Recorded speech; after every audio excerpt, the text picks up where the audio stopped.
mbokk yi jërë ngeen jëf ñu am mbégte ak bànneex teew fi ñaar di ngeen di teewlu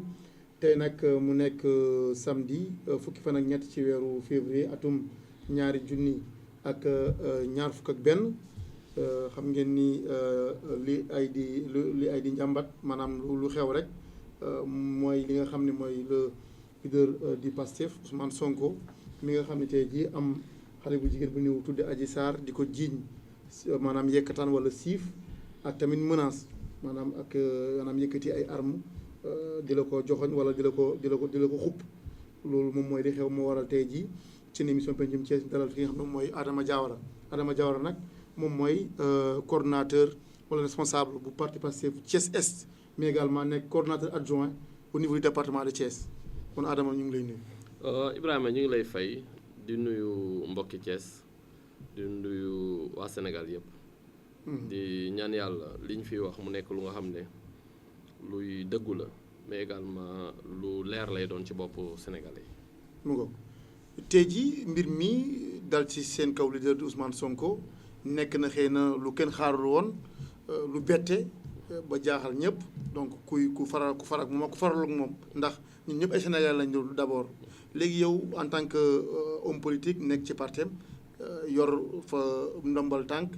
loolu noo ko mën a jàngate. waaw li nga wax dëgg la Ibrahima ku déglu médias yi nga dugg ci réseaux sociaux yi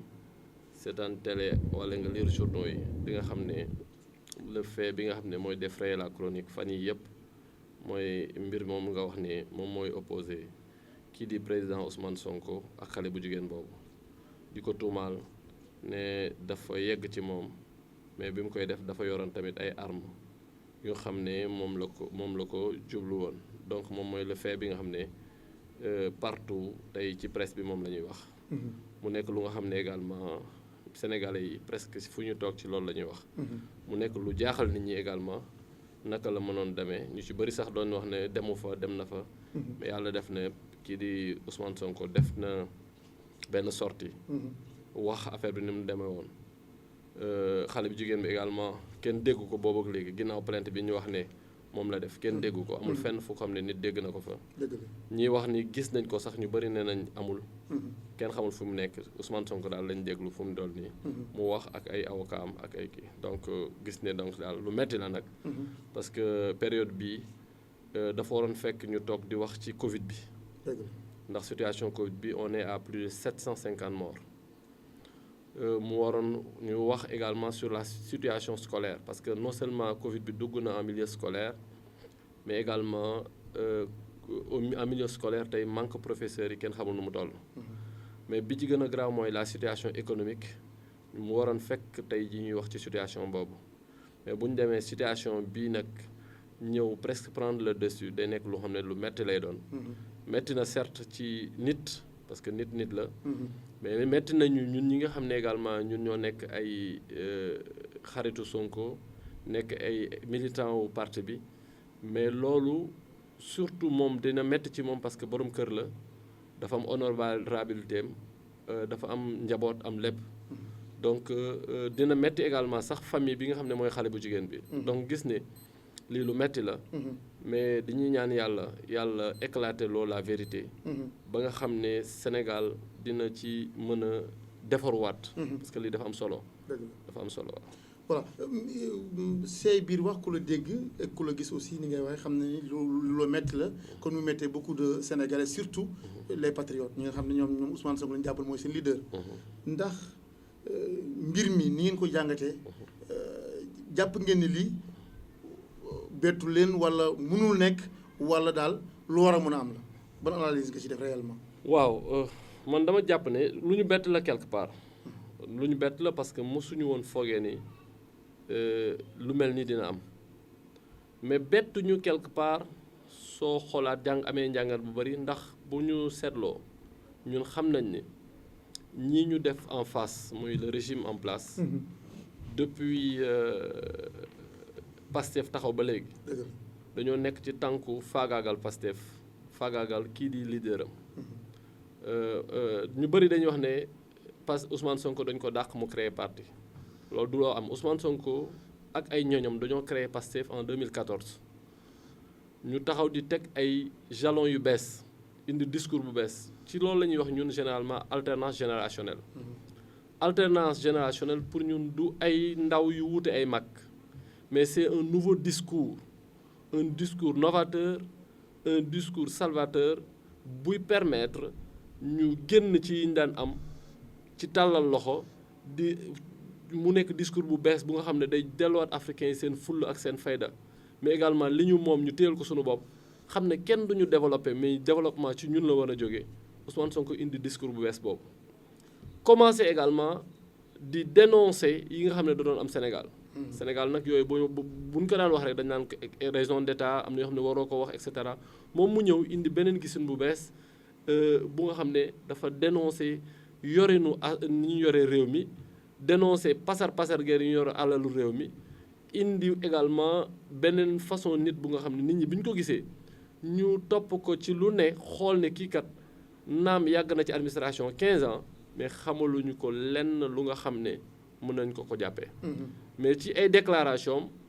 mu wax ne assemblée nationale du fay l'impôt ñu profité ci en 2016 ñu dàq ko donc Pastef dafa judd 2 ans après. ñu dàq ko Ousmane Sonko. xoolal ku nga xam ne dafa def concours mu jàll ENA nekk inspecteur principal nga dàq ko donc kooku yaa ngi ko doon fexeel parce que bu seeni pexe juboon Ousmane Sonko foofu lay jaaree fay torox. mais nag dafa mel ne dañ ko gënoon a boyal. ñu demati amul luñ ko fi jiiñul mu def fi ay plainte contre des yu fi amoon lu mel ne 94 milliards yi boobu ba léegi lépp lu mu laal rek mu mel ne day nax saay gars yi fexe ba lëndëmal ko gars yi te lu mu ñu mës a wax rek généralement dëgg lay doon. kooku nag mu am un discours bu nga xam ne c'est un discours de rupture njaayum jaam mi nga xam ne moom lañ nekkee ak bitim réew mu ne loolu foog mu dog ñi ci am intérêt tey Ousmane Sonko moomu ñu faagaagal ko dafa bari. ñu dem élection présidentielle législative Ousmane Sonko nekk député avec le plus fort reste ñoom ñëpp di ko wax. mais entre temps mu def un bond extraordinaire pour ñu nga xam ne bi ñuy créer seen parti amul kenn ku ci am xaalis. yàlla def ñu yor discours boo xam ne day accrocher la jeunesse accrocher la diaspora donc ci noonu da ngay gis ne Ousmane Sonko boobu yegg si foofu commencé nag di leen tiital ba nga xam ne bu génnee def discours day mel ne ñoom ñëpp. waa APR rek ñi leen di jàppale ñoom ñëpp dañuy génn jàpp ci discours bi ba tax ne même ci yenn médias yi bu may wax parce que média booy wax ci wàllu presse dafa am ñenn ñu nga xam ne seen taxawaay même waa presse dañ koy dénoncer yenn médias yi ñu koy utiliser pour dénoncer Ousmane Sonko pour ñu di ko wax yu nga xam ne amul mais yàlla di ko dimbali mu ciy génn ñu dem présidentielle mu jël 3e sans moyen mu yegg si fu nga xam ne yàlla def ki nga xam ne moo jëloon 2e moom dem fekk président de la république mais mu gën a cristalliser l'espoir des sénégalais. ci contexte boobu lañ jëlee Ousmane Sonko teg ko tuuma yi. donc mu ba nga xam ne. ñun lii bu amee suñu xel day nekk lu nga xam ne dina demaat ci leneen. far yàlla ñoom ci seen bopp bi mu amee kii di Ousmane Sonko ñoom ñu am information ne man mi nga xam ne maa toog Thiès aw ma ko. ñoom ñu ne c'est un complot bañ ko waxee nag ñu bëri doon nañ dute. waaye liñ naan yàgg bawul dara. mbir yi ni mu tegaloo information yi di wàcc dañu dem ba am yaqin ci suñu xol ne ndekete ñii kat dañ ko doon fexeel yàlla moo ñu dimbali parce que seen fexe bu sotti woon tey ji kenn waxatu ko mais tey leer na naññ ci bopp nit ñi. leer na nañ ci bopp ñi nga xam ne sax faraluñu Pastef ne ñii kat dañ doon pexeel Ousmane Sonko. loolu moo tax ñun tey amuñu ci benn sikki sàkk ne am pexe la woon bu nga xam ne ñoom ñoo ko doon fexe waaye këppoo naa seen kaw. d'accord. comme ni nga ko waxee ab pexe la boo xam ne dañ ko nas jëmale ko ci moom mais aussi pexe moom aussi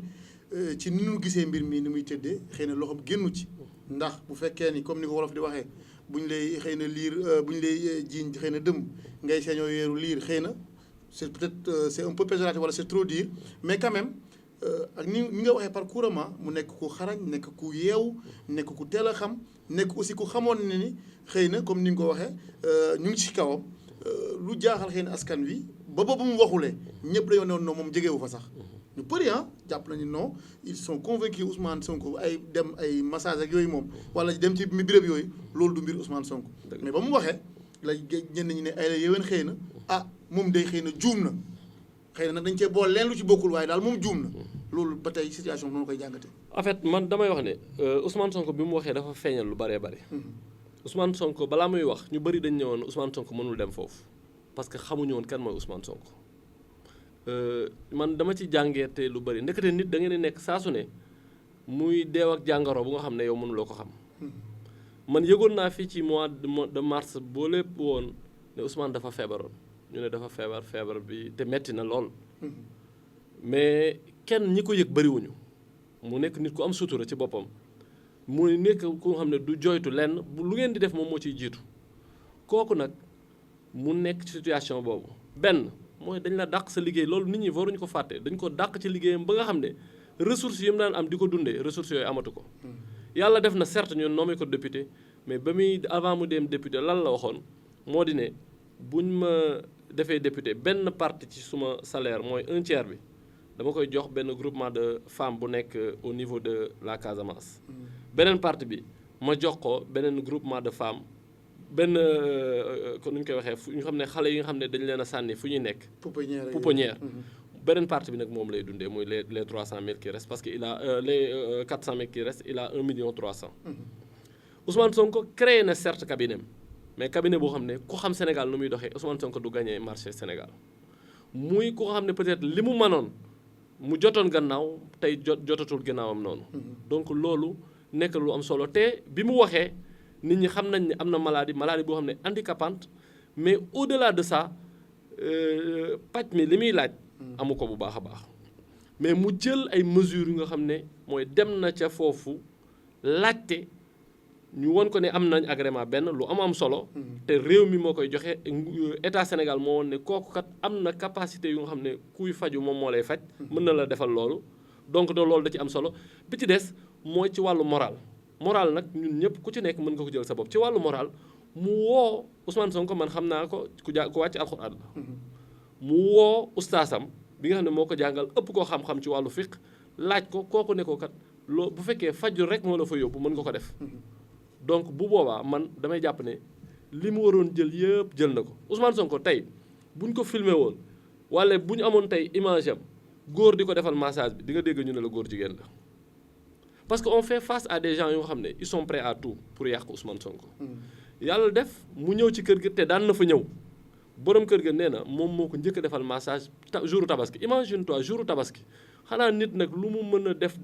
lu naka su dul noonu jouru tabaski nga toog ba douleur sonal la. nga ñëw heure bu ñuy rendi xaar ne ko dama bëgg nga defal ma massage mu ne la nit ñi wàcce na mu ne dimbali ma yow nga defal ma sa borom kër nekk ci biir kër gi. loolu rek borom xel yi war nañ xam ne loolu kese war nañ xam ne kii feebar moo ko fa indi woon.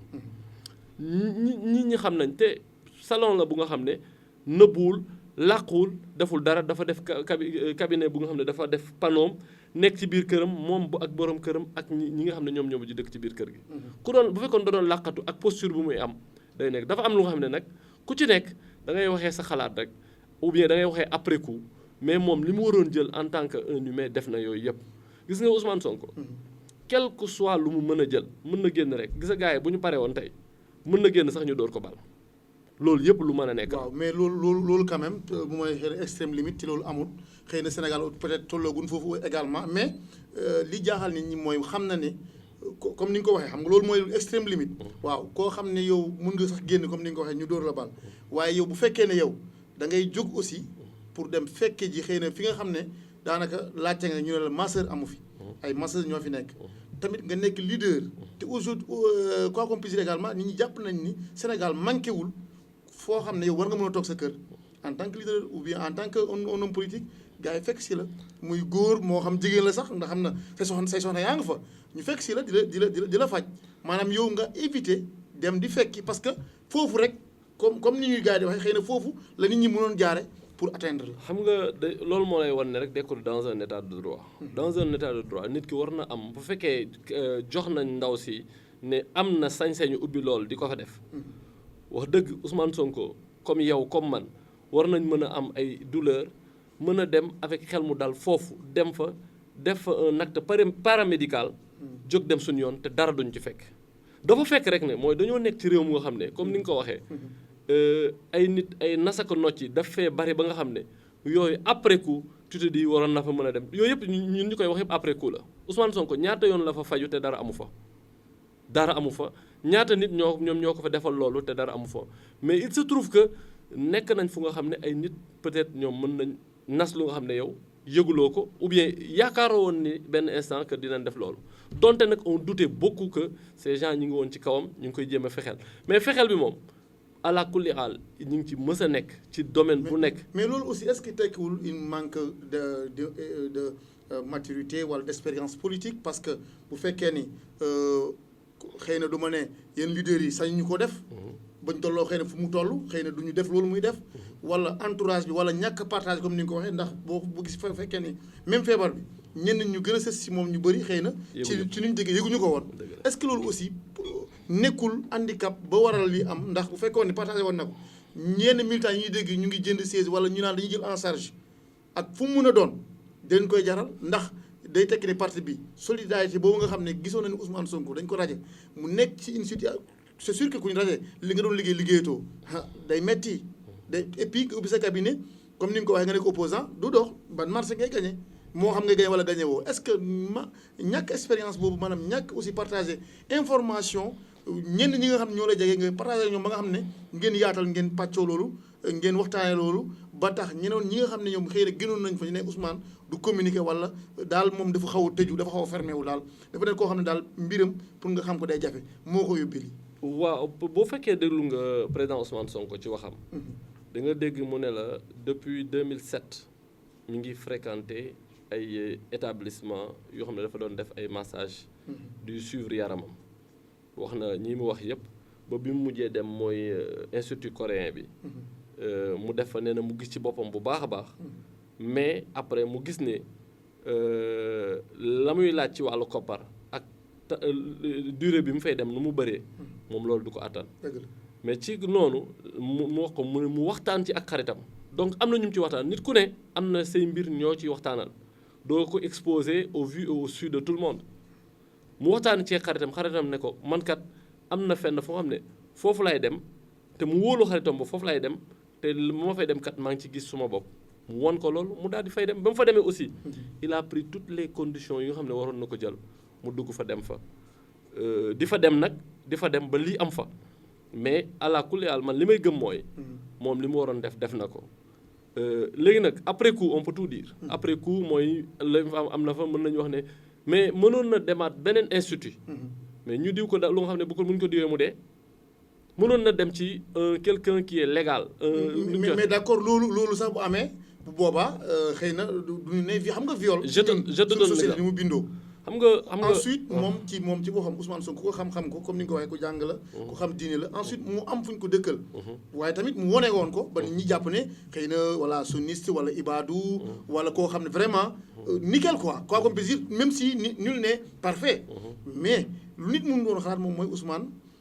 xëy na ay ñaari xale yu jigéen xëy na sekku di commencé doon day faju donte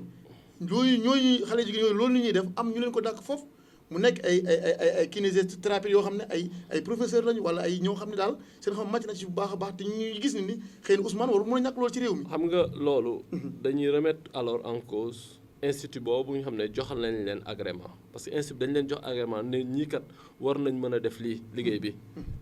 te état du Sénégal moom moo leen jox agrément boobu. donc Ousmane bu ñëwee ñu jox leen agrément moom te muy dem foofu ñu koy maase muy gis ne moom kat la ko fi indi woon mi ngi faju moom. donc état du Sénégal la ñuy laaj pourquoi ñooñu mënuñu loolu ñu leen koy def loo donc man li ma gëm aussi pourquoi jéemul woo ay nit ñu koy fekk si parce que aussi comme ni nga ko waxee resto booy lekkee sax wala fooy dem sax wala oto booy dugg sax lépp da nga ko war a xoolaat. xam nga yéen yaa ngi may wax sànq xam nga dañu nekk ci biir mbas. dañu nekk ci biir mbas mi.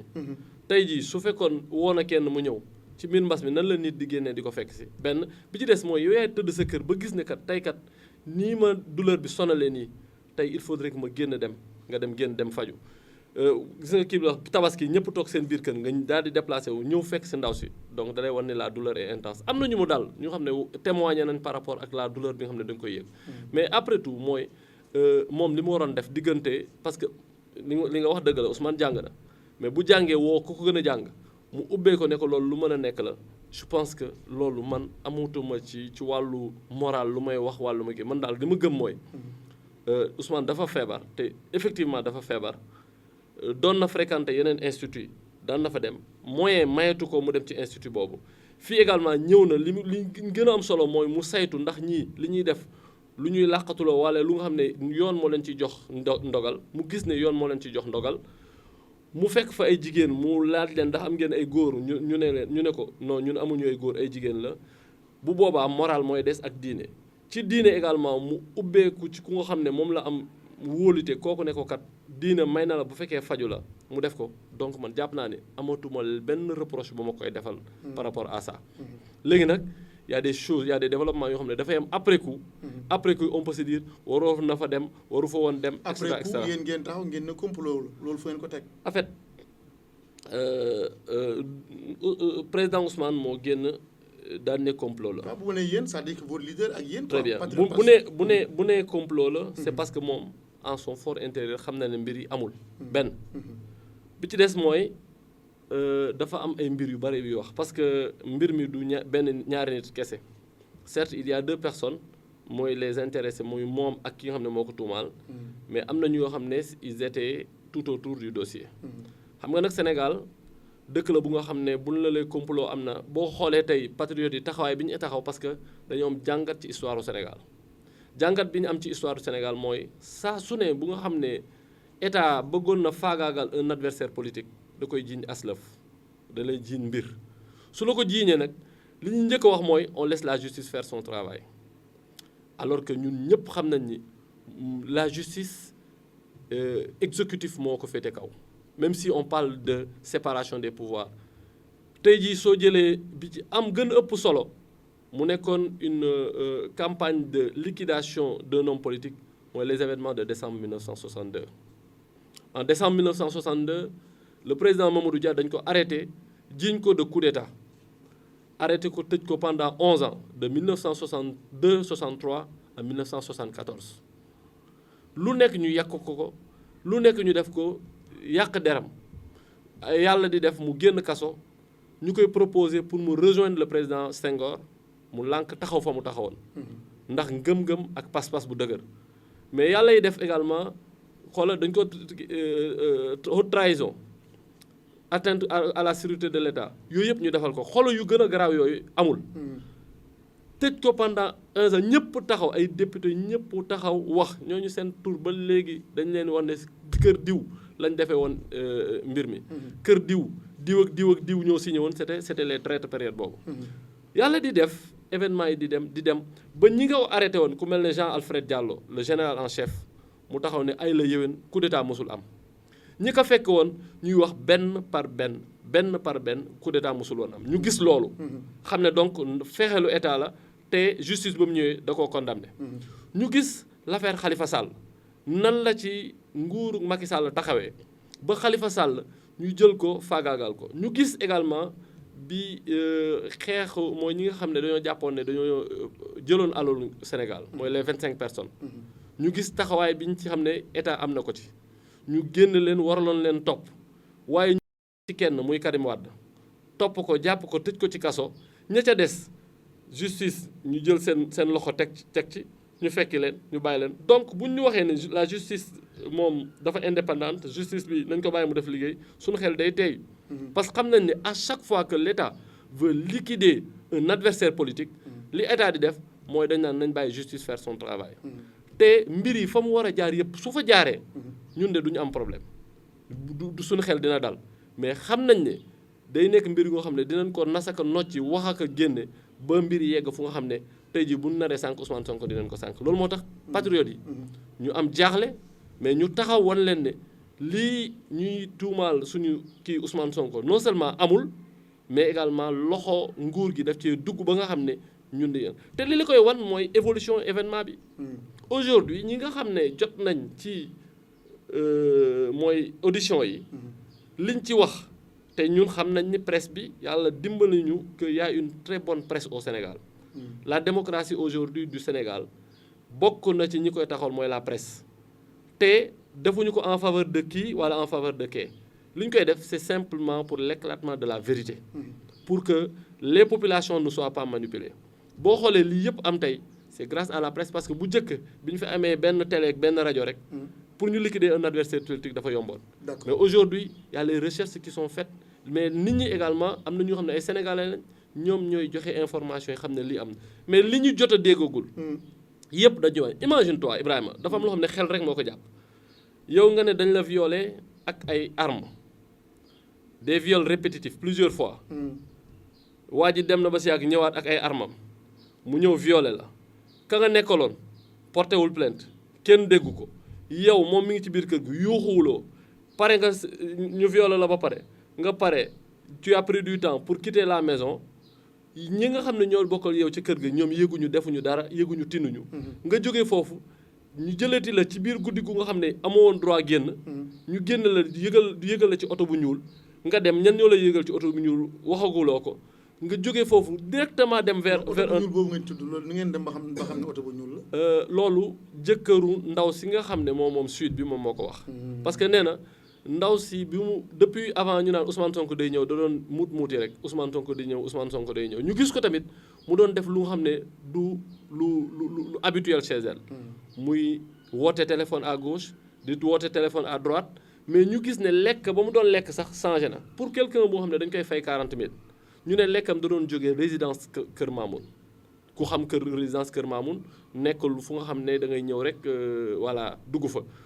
ñu gis ne yooyu yëpp changé seen ko xel commencé ñaw mais amuñu woon lu ñu dëgër lu ñu téye xale bu jigéen bi ñëw def na massage am ba pare ne day génn. mais malgré tout cela ñi ko gis wala ñu gis ni loolu yëpp changé na teewul jëlewuñ ko fa mais teewul aussi yéen seen leader loolu yëpp xamu ci dara aussi. xamu ci dara loolu mënoo ci xam dara parce que moom dafa ñëw massé wu dem yoonam. waaw mais loolu aussi est-ce que ñooñu nga xam ne ñoo ko fa teg ñoom it est-ce que ñoom it amuñu ci part de responsabilité. amuñu ci part de gis employé am changement di muuti di woote gauche à droite ngay dégg ba gis oto yóbbu ko loolu yëpp nga waxoo ci dara. très bien xam nga yàlla dafa def. ndaw si nga xam ne moom suite beauté bi. booba dafa fekk mu nekk hôpital. moom doomam dafa am doom. doom ji nekk prématuré matul. ñi ko gis kay kan moo mais jëkkëram. waaw nee na moom moo yéeg ci kaw terrasse bi. bu mu wàccee ñu topp ko parce que boobu jabaram woone ko de ko topp leen ko parce que man kii sama xel dalul ci moom parce que ni muy comporté woon nii jaaxal na ma parce que nee na daf ko woone ko Jakarta moo koy jël si ci biir mbas mi bu nga xam ne 21h weesu na mu ne Jakarta moo koy jël si Jakarta bi ñoom dañoo am autorisation de circuler mu ne ko toppal leen ma ko xool ndax loolu am na wala amut ne bi ñu génnee lañ gis ne oto moo ko jël si benn moom ci boppam wax na loolu ci biir déposition oto moo ko jël si fa la jubal kër avocat directement ci xale bu jigéen bu nga xam ne ñu ne la 3e la yem am njàngam sorewul elle a 21 ans mu bindal la plainte bu nga xam ne man mii di professeur ku ma ko binduloo mënuma koo bind article yam ca dugal ku jàngul droit mënoo ko bind mu mel ne sax dañ koo bindoon sax toog di xaar daas fanaanal ñu jógeeti foofu mu demati l'hôpital. mais loolu aussi de excuse fii yàgg nañ ci gis ni bu bind plainte ñu bindal la ndax plainte aussi du jàng naa rek mën naa ko bind aussi. waaw mais bu fekkee moom nee na moo bind plainte bi. donc mais moom la engagé moom moo ko bind plainte am la nag. ay la yéwén ak ko bind ak yooyu c'est pas important peut-être. bu nit waxee xam nga nit su tey jii imagine toi guddi googu. la première chose à faire mooy. au moins ñi nga nekkal ñu yëg ku ñu violé la première chose mooy ñi nga nekkal l'entourage immédiat ñu yëg ko waxuma la nga yuuxu de mais man kat diw def na ma lii mais également ci sa comportement loolu yëpp moom ànd naa ci ak yow ci sa comportement mais plainte bi moom man foofu laa lu ànd ak yow loolu yëpp ànd naa ci ak yow gis nga ci sa comportement ku ñu violé bu fekkee mës nga gis ku ñu violé wallahi di nga xam ne viol dafa metti mais lu ma si jaaxal moom mooy 1 fois 2 fois 3 fois 4 fois. dafa day mujj nekk routine peut-être. yéenawul sax maanaa Ibrahima yéenawul sax maanaa gis nga ku dee ak sa bàmmeel mais nit ki buñ la waxee benn mbir. mais aussi sa xel dina jàpp lii dafa ne ñoom ñaar lañ doon nekk mais benn instant keneen ki ne moom benn instant daf doon génn xaw ma. non xale bu jigéen moom moo ne. ñoom ñoo ko doon maase. mais benn instant benn xale bu jigéen moo ne kii moo ko piis ne ko génnal. nee na moo ko piis ne ko génnal donc dafa nekk yu nga xam ne. wax dëgg mbir mu doy waar. waaw xam nga ki ñuy maase.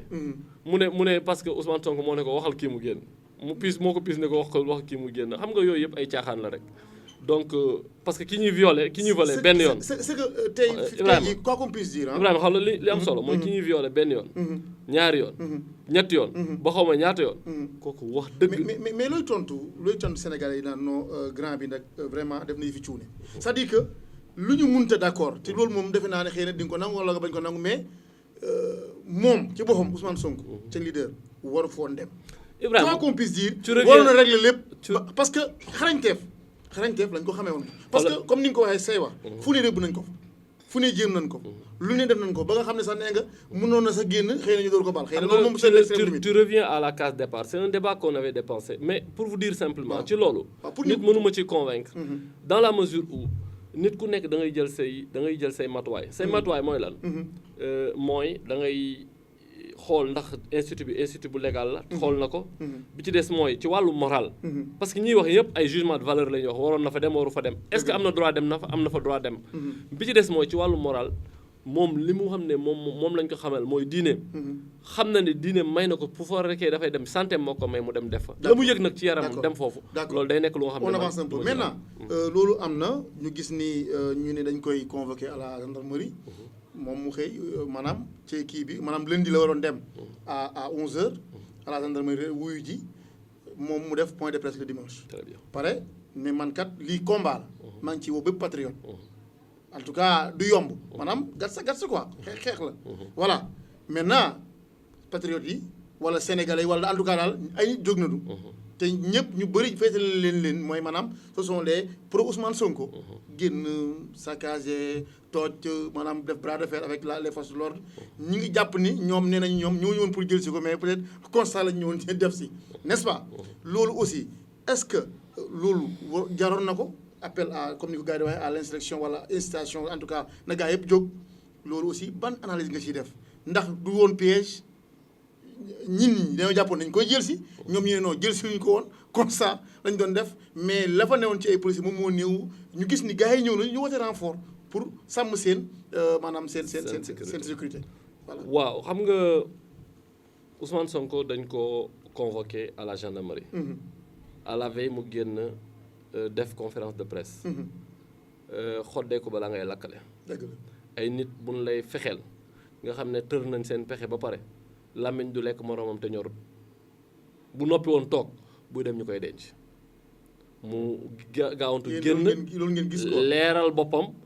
parce que Sénégal yi boobu jaaxle nañ xamuñu li xew xamuñu ban tànk la ñuy taxawee Ousmane Sonko génn leeral immunité parlementaire Ousmane Sonko génn leeral boppam ci lu bu baax a baax ñoom dañoo bëgg n'est-ce pas dañu koo convoqué ku ñu convoqué dañoo bëgg nga ñëw te xam nañ ne am na immunité parlementaire donc Ousmane Sonko génn leeral mbir mi mu leer ci bopp ay militants mu ñoom ñu gën a am pas-pas par rapport ak ñoom Ousmane Sonko mais bi ci des mooy mu ne leen nag c'est un combat politique lii ab pexe la bu nga xam ne ñoom ñoo ko pexe woon pour dal sama kaw léegi nag liquidation politique la d'un opposant bu fekkee liquidation dong la loolu duñ ko nangu la justice nag mën na def son travail la justice nu muy defee son travail te wax na ko mooy bañu ma wuy ji je suis un député am na loo xam ne yoon moo ma ko may moo di lan moo di sama immunité parlementaire bu fekkee nag ñoom jàpp nañ ne dama wuyu ji yoon nañ ko jaare fii nga xam ne moom mooy yoon wax te fii ne yekk yoon mooy da ngay dem assemblée nationale jël procédure yëkkati nga mbalaanu kiiraay googu bu mu nekkee mu ne mu dem wuyu ji mu ne buñ ma convoqué 9h buñ ko dindee 9h 9h05 maa nga fa kooku la ma wax leer na léegi nag mu ne nag bu fekkee nag dafa des lu dul ñoom ñu bëgg liquidation politique ak seen coup bu mooy bi mu ne bu boobaa dinañu xam ne ñun nekkuñu ñu nga xam ne dañuy ñëw rek jël ñu taxañ ñu ay militants tamit bañ fa ñëwee ñëwuñu pour xeex ñëwuñu pour xuloo dañoo ñëw pour ñu ne dañuy aar seen leader dañuy ñëw pour ndokkee seen leader won ko nekk ñu ngi seen côté nit ñi jóge fu nekk ñëw duñu ay force de l'ordre d'une part ba ñu ñëwee waruñu parce que moom ba mu waxee loolu bu ñu ma convoqué 9h bu ñu dinivee malaalu kiiraay lii maanaam malaal bi ma muur 9h 9h05 ma dem wuyu ji xëy defe naa ne leeral ensuite leeral ne waroon na yem ci loolu mais le fait que mu woo ñi nga xam ne xëy na ñoom tey jii ñoom mënuñu assurer sécurité kenn peut-être Ibrahima su ba leen fekk ci am ñu ci jàpp aussi waaw su fekkoon nekkoon nga foofu di nga comprendre lu bari xam nga militants yi xëte bu tey ñëw mais quand boo xëyee suba teel nga gis ni tout le quartier est barricadé que les forces de l'ordre muy gendarmerie ñu ngi partout dans le quartier sa xel dina ñaaw di nga jàpp ne ñii kat dañuy ñëw jël si ko par force gis nga Ibrahima li fi yàgg di am mooy un leader dañu ñëw rek taxañ la dugal la ci kaso bi balaa ngay comprendre boobu def nga fa ay weer soo génnee fekk tas nañ say parti ñu ci bëree bëri am nañ ay problème Pastef nag dafa am nit ñoo xam dañoo dogg ci la ñuy def moo taxit dañoo taxaw ñu ne nañ ko jaarale yoon tant que la démocratie mi ngi jaar yoon on est d'accord par rapport à ça gis nga mbir mi dafa opposé ñaari sénégalais buñ ko jaaralee yoon dëgg dina feeñ. loolu aussi ñenn ñi ne lan lay woowee militants yi ci loolu. déet ñaari Sénégalais la opposé. waaw mais am ñu ci def ay ndëgg sërëx yu nga xam ne c'est pour ñu ku nga xam ne da leen tëwoon ñu ne kii kat jàpp nañ ko fu nga xam ne foog ñu daal di koy faagagal mu jeex. donc looloo tax ni tey ñun ñu ne on va aller vers notre leader gars yi dem kër Ousmane Sonko taxaw boo ñëwee xool kenn yoru fa arme kenn yoru fa dara ñëpp taxaw ci biir buntu kër Ousmane Sonko. ñoom ñu ñëw ne xeer yi mu ngi meloon ni mbàccum gerte kenn yoru fa arme. waaw xeer yi nag mu ngi meloon ni mbàccum gerte. kaay ma xam la nag malheureusement. loolu moom mooy manifestation. la violence dafay. oto yi ñu taal ak waaw yooyu yëpp day am. mankaanu jàmbur yi ñu gis nga yàlla nañu yàlla dimbali waaye ay du yem ci boppi borom. bu mbir amee manifestation am boo xoolee manifestation yi mi ngi am sax bi ñu ñëwee bi police ñëwee ak gendarmerie bañ dàq leen bañ génn ci biir koñ yi. ñuy xeex ak ñoom ci la manifestation yooyu ci yooyu ñu lakk ci la amee. te bu boobaa certes. waa Pastef duñ ci seen responsabilité loolu yëpp ñu jël aussi gàll ko ci ndoddu waa Pastef alors que ñun xam nañ ni infiltration dafay mën a am dans toutes les manifestations les gens sont infiltrés par d'autres lu mën a nekk la bu ngeen xamee loolu aussi comme ni ñu waxee rek maanaam immature wala manque d'expérience politique bi ñuy leen di reprocher doon dañ koy bañ boobu leen ngeen doon daw ba lii fe dal leen ci. est-ce que waroon na woote noonu ba nga xam ne infiltration ak ñoo xam ne ci profité yàq ñu ne voilà moom moo def lii lépp. voilà ay bus ak nangam sangam. dans un combat politique. dans un combat politique benn bus làkkuñu ko ci. ay oto individuel lañ làkk. ak sànni xeer. donc je dis dans un combat politique. je ne dis pas dans un combat judiciaire. dans un combat judiciaire dañuy dem ci justice jaarale ko yoon. mais dans un combat où très tôt. li ñu doon def dañ ko c'est cousu en fil blanc en fil rouge sur du blanc mooy day teel a leer ne ñii kat seen complot leen teg te seen complot boobu bu ngeen yoxee bu ngeen ñàkkee fayda ñu sànq seen leader. bu gars yi génn woon gis nga lan mooy complot dëgg le complot mooy ay nit ñoom ñoo fexe gisanteeg xale bu jigéen bi waxanteeg moom jox ko lañ koy jox moom mu ñëw tuumaal Ousmane Sonko lu nga xam ne dina leer. waaw loolu dama ne loolu soo ko waxee. ndax nit ñi sénégalais yi xëy na ñi d'accord ci li nga wax mais ñenn ñi aussi mun nañ ne non loolu mënul nekk. waaw comme autant lu Ousmane Sonko wax man ci message laa yem loolu mu wax comme ni nga ko ma waxee sànq maanaam viol à répétitive yooyu noonu amul. ñenn ñi ne la ne waaw amul. mënul nekk. ndax ku mu yuuxu wala ñenn ñi ne tout est possible parce que nit la aussi quoi qu'on puisse dire. c'est ça le problème aussi. tout à fait d'accord mais li mu la bëgg a wax mooy ci période boobu. gis nga suñu yoxoon ñu bàyyi mu jàll. les gens allaient prendre Ousmane Sonko. dañ koy jël denc ko. dootoo communauté donc ñu mëdd la waxal la lu nga xam ne ñu isolé la. nga wax lu nga xam ne wóor na yàlla ne Sénégalais seen bopp yi du leer dana non waa ji waru ko woon def. donc loolu mooy la posture politique à prendre mooy taxaw wax ak Sénégalais yi mais également ces militants viennent ñu défendre ko Ousmane Sonko c'est un député. Un député n'est pas n'importe qui. dañ ko war a jaarale yoon. mais nag c'est comme un leader politique ñaata leader yi nga xam ne ñu ngi nekk biir APR. wax na tudd na leen ci ay mbir yu garaaw a garaaw mais kenn woowu leen justice inquiété wu leen pourquoi parce que la justice en un certain moment tu as comme l'impression que dafay tëddee benn wet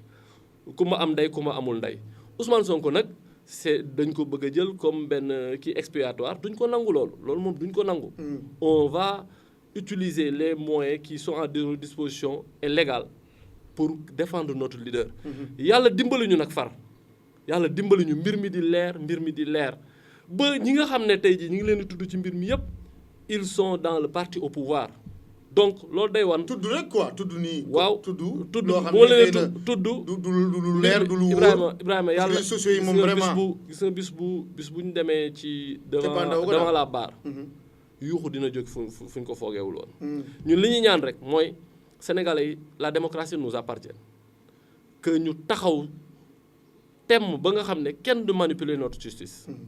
kenn du utiliser la justice pour ñu faagaagal benn opposant mais que dëgg day jóge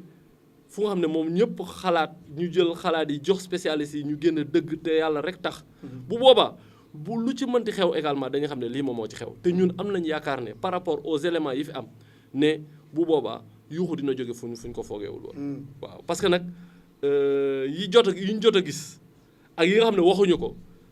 bari na bari waaye bu nga xam ne ñii Ibrahima ay cuune dëgg lañ. kon daal am ngeen yaakaar ne justice dina def liggéeyam def lu dañu ne que ñu garantir à ce que la justice fasse son travail Ibrahima yaa ma gën a xam ne. kan mooy garantir loolu. loolu le peuple sénégalais daf ci war a taxaw Ibrahima gis nga une démocratie dafa soxla ay sentinelles sinon ay nit rek ñoo nekk ci institution yi gis nga il y a un discours de la séparation des pouvoirs loolu ñun ñëpp xam nañ ko. mais la réalité xam nañ ni bu fekkee exécutif moom mooy nommé le judiciaire. bu fekkee xam nañ ne les députés c'est des députés de Macky Sall et ils l'ont dit. gis nañ ni parloo daf ciy bare lool ba nga xam ne kii di Ousmane Sonko boo moytul day nekk ku mu am ndey ku mu amul ndey loolu nag lañ taxaw ne. même yow mi nga xam ne dafa joxoon ne Macky Sall moom moo ne ci ginnaaw. waaw parce que moom moo yor lépp mooy seen bàyyi ñoom ñëpp soo yoree sa kër. say doom di génn di sàcc ci biti di indi ci biir kër gi. buñ ñëwee yow la ñuy njëkk a jàpp yaay responsable bi gis nga. ñoom xam nañ bu baax a baax c'est-à-dire réew mi. il faudrait que sénégalais yi ñu approprier à notre démocratie nous avons aujourd'hui benn semblant de démocratie mais yi fi am ñuy bàyyi muy jàll ay nit di def ay tojange ñuy bàyyi muy jàll ñuy écraser ay opposants à gauche à droite qu'on utilise notre démocratie loolu dama ne loolu dafa war a jeex ce pays les gens sont trop fatigués pour rester comme ça on ne peut pas vivre comme ça éternellement opposant bu ñu la sonal rek tu l'élimines loolu dafa yomb. loolu war nañ ko xoolaat man gëm naa ne ci affaire bi su fekkee dañuy jouer en toute neutralité ñu bàyyi les enquêteurs ñi nga xam ne ñoo yoroon dossier bi depuis le début qu'ils continuent leur travail que la justice bu ko waree jot mu jot ko que ñi koy juger ñu juger en toute transparence et en toute équité bu moom benn parparloo am nañ yaakaar ne lii ça va tombé comme benn château de cartes. day nekk lu nga xam ne lu gaaw lay doon. ñu avance tuuti di fàttali mbokk yi moom Adama Diawara lañ dalal nekk rek adjoint coordonnateur départemental bu Pastef ci diwaanu Thiès. voilà tey ci levée immunité parlementaire bi maanaam malaanu kiiraay li lan nga ci xam ak fu mu toll ak lan nga ci yaakaar yow ni muy doxee nii ban gis li nga ci am. waaw loolu moom wax dëgg su nit buy wax day wax dëgg. xam naa ne élément bi xaw ma ci lu dul li nga xam ne moom la may presse bi di jox. mais li ma ci jàpp mooy ça va être rapide. parce que fast track méthode fast track xam nga dàqal mu naan marul dàqal muy naan kookoo mar. ñii dañoo maroon Ousmane Sonko dañoo xiifoon Ousmane Sonko. quand cette affaire s'est présentée dañuy gëmm seen i bët pour lever son immunité parlementaire. dañuy gëmm seen i bët dañuy gaawantu dañuy kii boo xoolee. mais fast track moom yàgg na fa nag moom foofu. parce que dañuy naan assemblée bi sax c'est une kii. chambre d'enregistrement la rek. non automatique ni ñu koy waxee sax. waaw répondeur automatique la voilà mi ngi noonu. waaw donc la volonté de l'exécutif. la volonté du parti au pouvoir mooy volonté. mais gisoo ni dina am ñoo xam ne cette fois-ci dañ taxaw ne non cette fois-ci moom damay def si yàlla rek a tax. fulla googu ñi ko ci am bariwut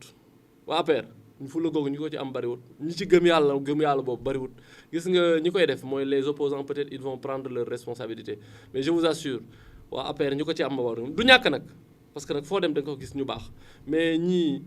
ils sont descendus trop bas gis nga nit booy lever une unité parlementaire au moins tu dois disposer d'un dossier nga xam lan nga koy lever Mame Abdou daf doon wax Madiang Khary Dieng yàlla ko yàlla yërëm ñoom ñëpp mu ne leen yéen députés yi yéen dirigeants yi lépp lu ngeen di jël loi bu ngeen di jël xool leen seen diggante ak seen borom parce que nag bis day ñëw ngeen dee ngeen tëdd seen bàmmeel rappelle-toi un peu de l'enterrement des nu tudd levée funèbre bu Lamine Gueye Lamine a ngi tëdd amatul ndombal tànk amatul dara mu ne fi mu toll nii Lamine ana dooleem ñoom nag dañuy jël doole di ko xeexee tey jii doole jooju ñu doon xeexee ñu leen doon xeexee ñoom ñu koy dénoncer doole jooju la ñuy xeexee les opposants mais nag dañ xam ne doole ñoom moomuñu ko. d'accord voilà d'accord maintenant tey jii loolu yëpp daal ci seen leader parti politique que ce soit fait yi avéré ou non avéré nan nga gisee seen dundinu parti continuité bi seen parti nan lay tekkiwaat ëllëg ci fan yu néew ci weer yu néew ci at yu néew ci Sénégal. heureusement que le parti PASTEF n'est pas le parti de Ousmane Sonko c'est le parti dirigé par Ousmane Sonko c'est un parti où l'administration n'est pas entre les mains de Ousmane Sonko. c'est un parti où ñi ko yore c'est des responsables ñi ko yore du dañ leen parachuter ñi ko yore ay nit lañ ñu nga xam ne ñu xereñ lañ ñu nga xam ne dañuy demee seen xel Ousmane Sonko moo ko jiite mais Ousmane Sonko benn nit la si parmi nous non seulement nous allons le soutenir dans cette épreuve mais épreuve boobu ñun jàpp na day romb mais ñun dañoo gëm ne le parti va s'en sortir grandi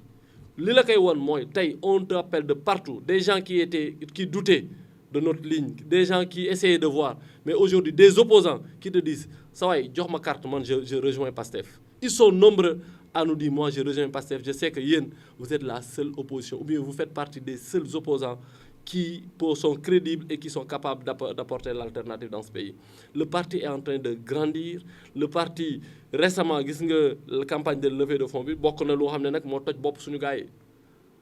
bañ déggee ñu ne Pastef levé nañ 125 millions il y a 85 millions yi ñuy xaar ay kii mais seen bopp dafa toj bari nañ xaalis lool mais kii joxe xaalisam te bari lewul kooku détermination la am bi ci des mooy le parti am na ñu koy administrer non seulement à la base c'est un parti très bien structuré. mais nag Ousmane Sonko bu nekkee du parti boo nee du parti Ousmane Sonko mais aussi engagement bi ci am ak crédibilité bu mu ci wane woon nit ñi ba ñu bëgg ko ci ak engagement beeg yooyu yëpp mu sacrifier toute une vie am pour ça. dina xaw a doy waar wala. ma ne. Ibrahima. yàggatul dara di nga gis ni Pastef va sortir ragaillardi de ce combat là. gis nga le parti Pastef c'est pas simplement des personnes mais c'est un idéal du parti Pastef du simplement nit mais idéal la mooy ay xalaat yu am solo xalaat yu nose mais bëgg-bëgg la mais également pas-pas la bu nga xam ne ñun ñëpp dañ ko am ko non seulement ci Sénégal mais dañ ko am également ci Afrique ñu gëm ni aujourd'hui pour que Afrique génn ci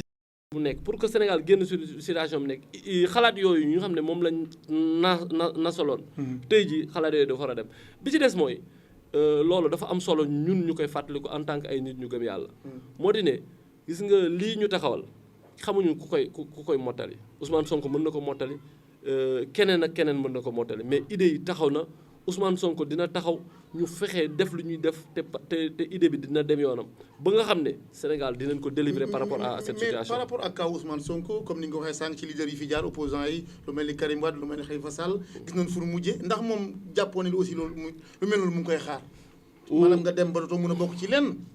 ci wàllu élection ci wàllu bokk ci présidentielle ci wàllu leneen ak leneen. waaw loolu ñun amuñu ci tiitaange parce que déggoo li ma la wax ñun leer na ñun lii ab benn coup buñ monté woon la yàlla def coup bi mu nekk benn pétard mouillé boo ñu demee tuuti di nga gis ni lii du tus ñii dañ doon def seen coup mais ñi ko doon def ay cuune lañ yàlla dina def Pastef dina ci gën a génn gën ci defarwaat gën a xoolaat yoonam mais également yeneen nit ñi nga xam ne dañu doon douter ay sénégalais ñu ñëw joxaat ñu loxo ñu xam ne léegi souffrance yi nga xam ne moom lañ noté Sénégal parparloo gi ñu noté Sénégal corruption bi ñu noté Sénégal yooyu yëpp dañuy ñaan yàlla léegi mu deñ d'accord ñu xëy na changé ci loolu ci maanaam actualité bi muy kaw Sonko bi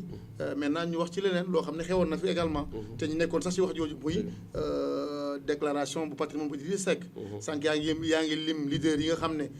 sacrifié woon nañ leen mais limaale woo ko lan moo xew te xawoon ngeen jege yow parce que ak Ousmane Sonko ak Idrissa Seck gisoon nañ fi ay temps vraiment ngeen ànd ci lu bëri waaye lim nga sànq Khalifa Sall lim Karim lim ba ci Mamadou Dia lim ñu bëri limaale woo te en 2004 seen réew boobu def naa fii la fekk lu waral limoo ko ensuite patrimoine moom boobu nga xam ne dañ ko retrouvé ci réseaux sociaux yi loolu ban jàngat nga ciy def. waaw bu fekkee limu moo ko peut-être dafa nekk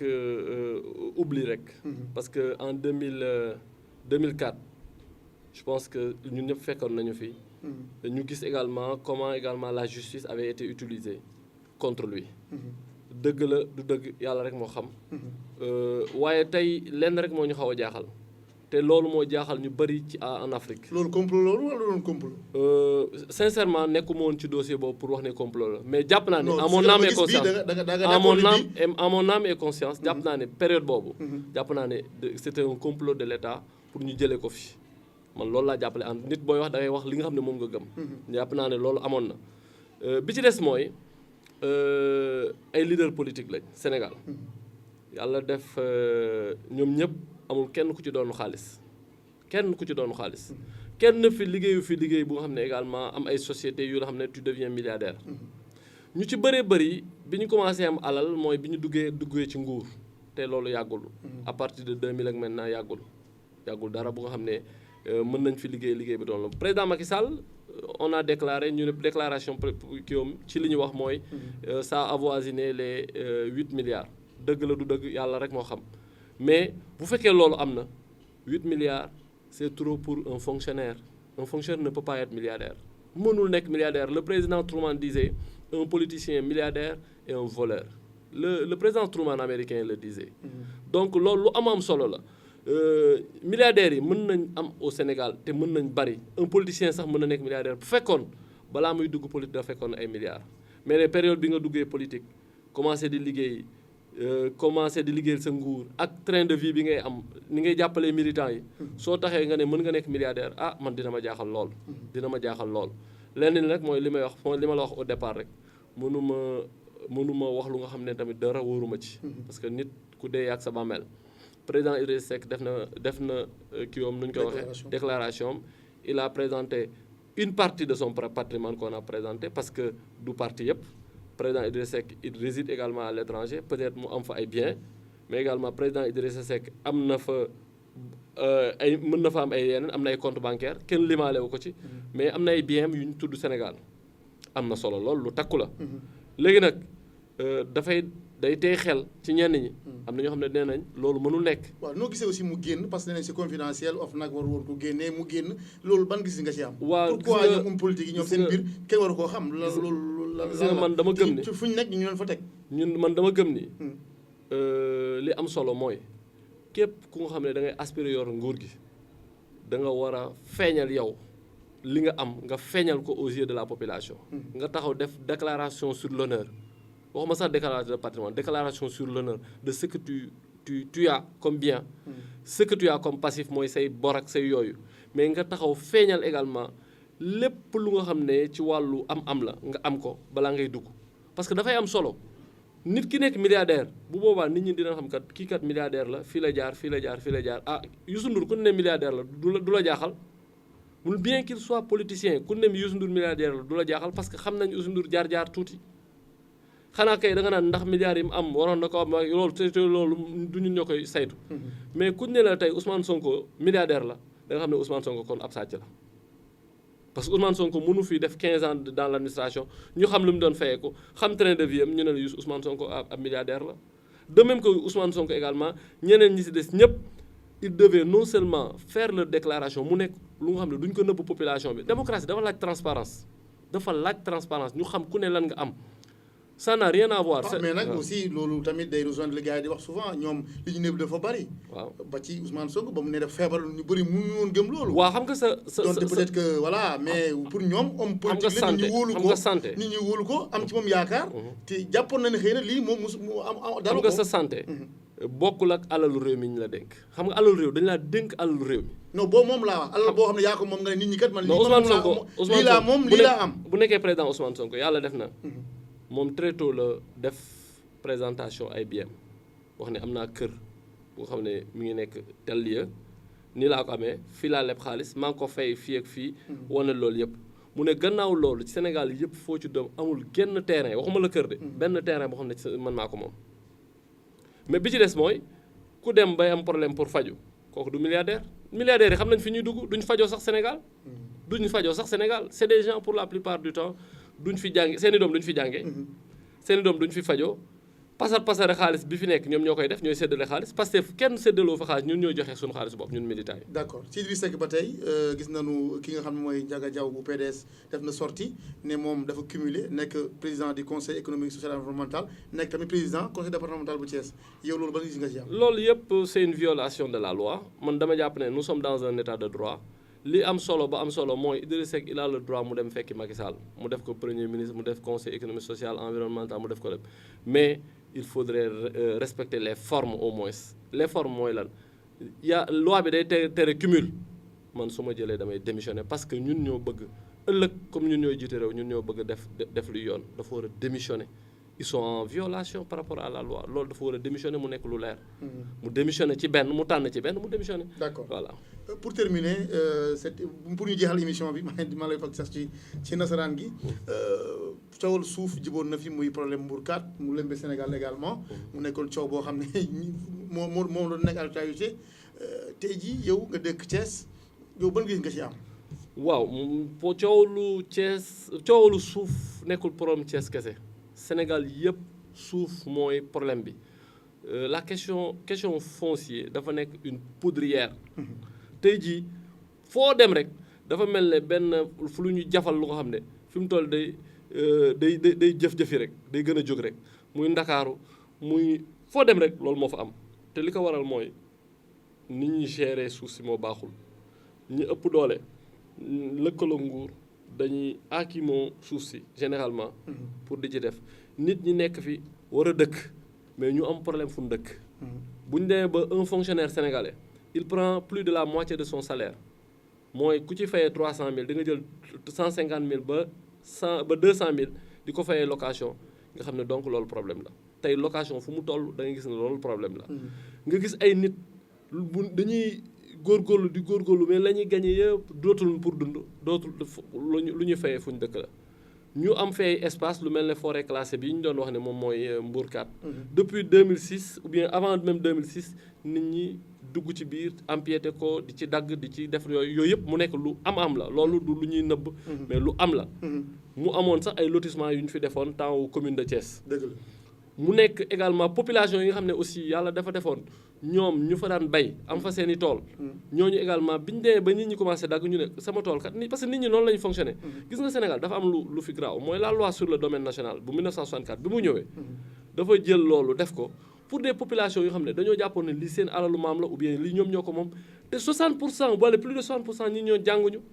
nga ñëw ne leen forêt ñeneen ñi am na ñoo xam ne xamuñu woon sax forêt classée la nit ñi commencé dagg mais aussi forêt classée boo xam ne da nga fay fekk ndox fekk fa courant yooyu très bien voilà la responsabilité de l'État loolu aussi ak tamit lu ci seko également bi si des mooy ñu non seulement ñu lotir ko mais nga dem fa fekk fa kër yu nga xam ne da nga xam ne baadoola moomu ko ñuy toj kër yooyu kenn toju leen ñu jël kër ñu nga xam ne seen doole yemul seen gannaaw yooyu lañ toj gis nañ ci biir ay kër yu nga xam ne xam nga ne ñii mais kër yooyu ñu bàyyi ngay wax kër yi nga xam ne baadoola moomu ko est-ce que ñooñu jaaruñu fi ñu war a jaar ba légal ak yooyu wala waaw xam nga forêt bu ne xasee ne forêt classée la rek mooy tout est illégal tout est illégal si tout est illégal soit on régularise comme l'avait dit le président de la République ou bien ñu xool naka lañ koy defee mais li nga xam ne mooy tey suñu xel dans tout cela mooy dañuy ragal ñi nga xam ne ñoo gën a néew doole